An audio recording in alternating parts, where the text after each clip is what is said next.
안녕하세요. 고등학교 2학년 6월 학력평가 해설을 맡은 저는 김진희입니다.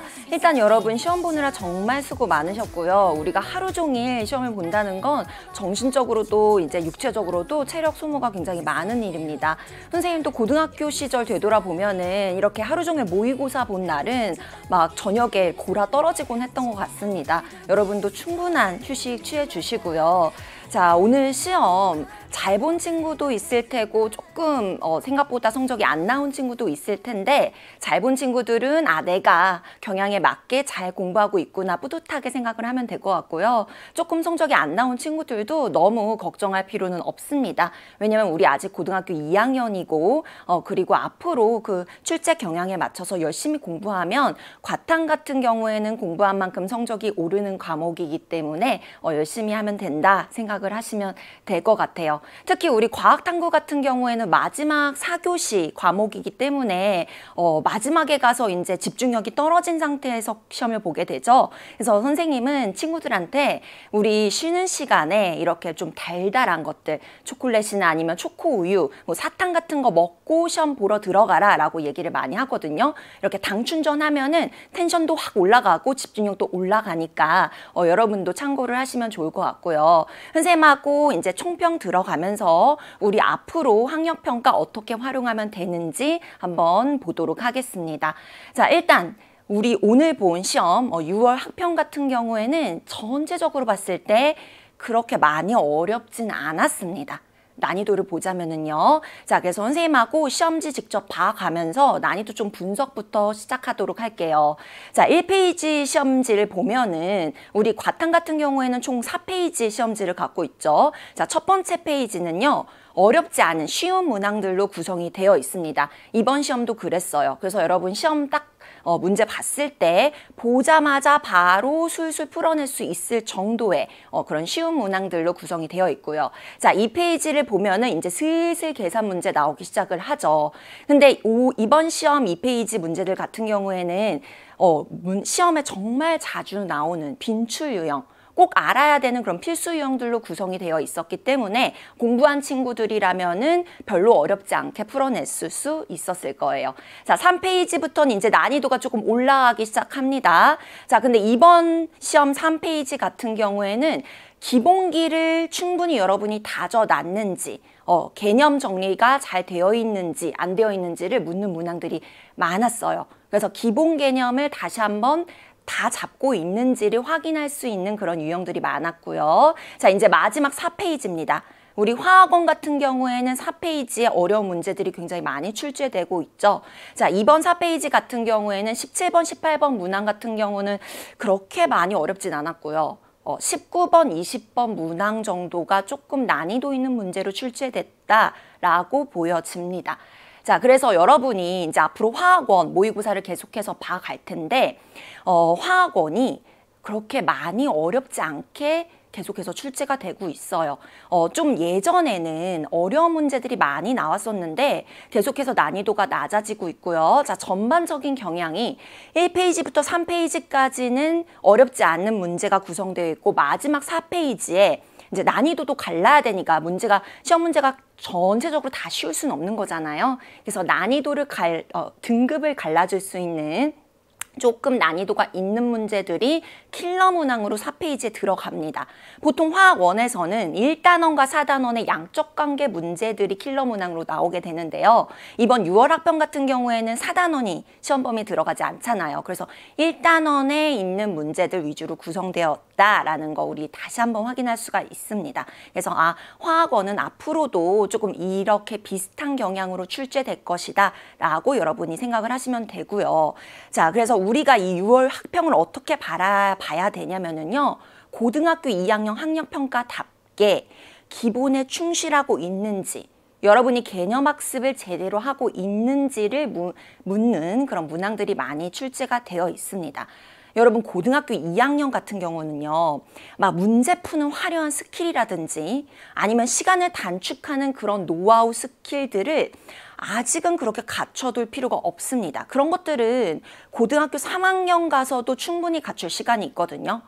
지금은 여러분이 기본기를 탄탄하게 다지는 데 초점을 맞추셔야 돼요.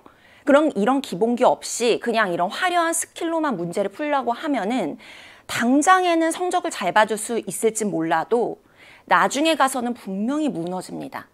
그러니까 지금 고등학교 2학년 수준에서는 다시 한번 개념을 탄탄하게 내가 잘 다지고 있는지 점검을 하셔야 되고요.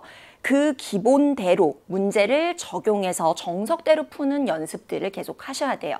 그래서 선생님이 계속해서 우리 기본 개념 학습 잘 할 수 있는 강의를 촬영을 하고 있거든요. 대표적으로 이제 개념 완성 화학원이 있습니다. 차근차근 여러분들이 고등학교 2학년 학생들이 기본기를 잘 쌓아갈 수 있도록 선생님이 끌어주는 그런 강의이기 때문에 도움을 받으면 좋을 것 같습니다.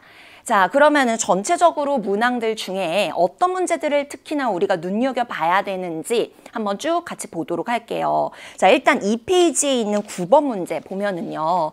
9번 문제는 이제 화학 식량에 대해서 묻고 있는 문항입니다. 원자량, 분자량. 그래서 이런 화학 식량을 여러분이 정확하게 알고 있는지, 그리고 이 화학 식량에서 물을 수 있는 굉장히 전형적이고 대표적인 유형이에요. 그래서 여러분 잘 분석해내야 되는 그런 문제였고요.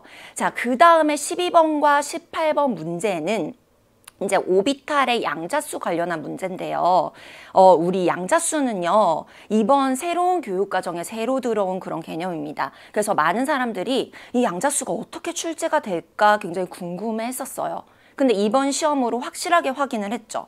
아, 양자수는 이런 조건들을 조합해서 이 조건에 맞는 오비탈이 어떤 오비탈인지를 찾아내는 그런 문항들로 나오겠구나라는 거를 확인해 볼 수 있었습니다. 자, 그 다음에 16번 문제 같은 경우에는 탄화수소의 연소 반응 관련한 문제였는데요. 1단원의 화학 반응식 양적 관계에서 탄화수소의 연소 반응 굉장히 많이 출제가 되죠. 이런 문제들은 여러분 어떻게 접근해야 되는지 선생님하고 해설 강의에서 알아보도록 할 거예요. 자, 그 다음에 이제 마지막 페이지에 나오는 19번과 20번 문제가 조금 난이도 있는 문제로 나왔었는데요.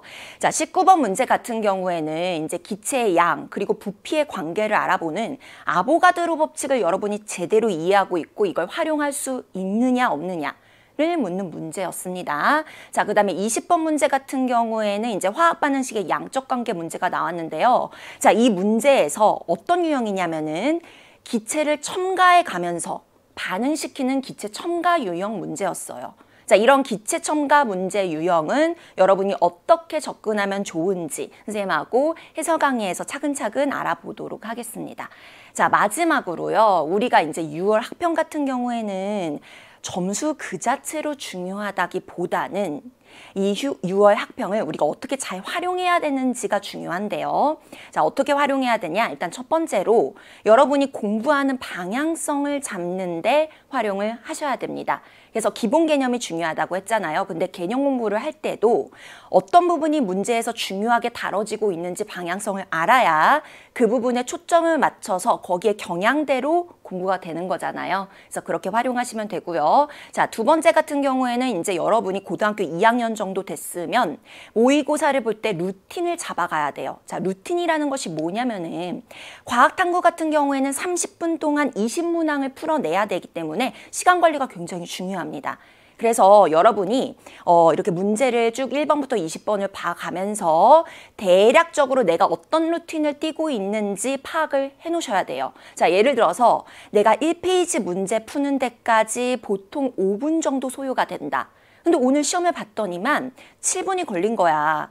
그럼 앞으로 뒷페이지 문제 풀 때 시간 부족할 수 있겠다라고 생각해 가면서 문제 푸는 스피드 올려야 돼 라고 판단을 하면서 그런 식으로 활용을 해 가야 된다는 거죠. 자, 그 다음에 문제를 풀 때 이제 문항별로 조금 이렇게 표시하는 표식 방법을 정해 두셔야 돼요. 예를 들어서 내가 어떤 문제를 풀었는데 풀기는 풀었어. 근데 조금 찜찜한 거야. 다시 한번 체크해 볼 필요가 있는 문항이다. 라고 할 때 이제 표시하는 방법이 있고 또 어떤 문제 같은 경우는 건드리긴 건드렸는데 제대로 못 풀어냈어. 그래서 이 문제는 답을 찾기 위해 반드시 다시 풀어봐야 되는 문제야. 그런 문제는 또 다른 표시를 해 놓음으로써 내가 20번 끝까지 다 본 다음에 시간이 남는다면 다시 돌아와서 어떤 문제들을 우선순위적으로 다시 건드려야 되는지 그런 거를 표시해 나가는 루틴들을 잡아가는 연습을 계속 해 나가야 된다는 거죠. 아시겠죠? 자, 마지막으로는 이제 우리가 고등학교 2학년 2학기로 넘어갑니다. 2학기에 가서는요, 여러분, 수능에서 어떤 과탐 과목을 선택해야 될지 확정을 하셔야 돼요.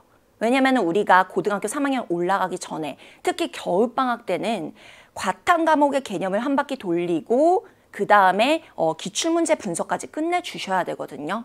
그래야지 고등학교 3학년 가서 좀 수월해요.